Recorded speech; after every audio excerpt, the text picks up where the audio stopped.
I've mentioned before how James Bond has influenced a lot of works, but Spy Kids takes the spy-fi elements of Bond and cranks them up to 11. However, sometimes I like campy spy-fi stuff, and Spy Kids is more of a child's idea of espionage rather than what really happens. As an adult, I loved it because it reminds me of something that I would probably write as a kid. The first film, released in 2001, shows the Cortez family with Gregorio, played by Antonio Banderas, and Ingrid, played by Carla Gugino, with two kids, Carmen, played by Alexa Vega, and Junie, played by Daryl Sabera. The kids like to hear Ingrid tell them bedtime stories about two spies from opposing countries who fell in love, unaware that the story is true and the two spies are their actual parents.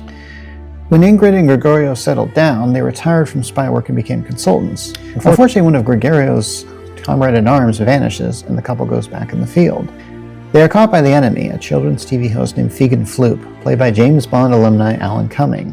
While staying with their uncle Felix, played by Cheech Marin, enemy agents raid the Cortez's household, seeking something called the Third Brain. Carmen and Judy find the Third Brain, and they make an escape in a scene that, even if it was seen, it shouldn't be believed.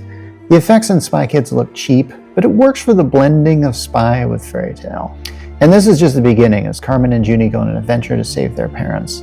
They meet up with their uncle, Machete, but the creator of the Spy Kids series, Robert Rodriguez, says that the Machete movie series is in a different continuity with the Spy Kids series.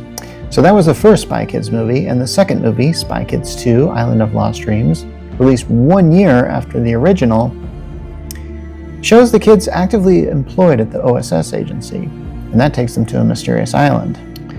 1 year later, Spy Kids 3D has Carmen trapped in a video game by the toy maker, played by Sylvester Stallone.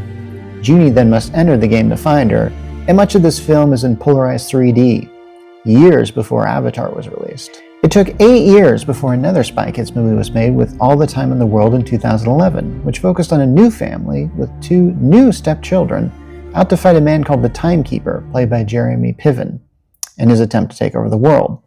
Carmen and Junie did make an appearance in this. 7 years later, Netflix released an animated series based on the films with Spy Kids Mission Critical.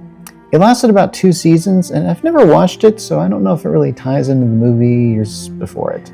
Netflix also released Spy Kids Armageddon in 2023, and Robert Rodriguez was back as writer and director.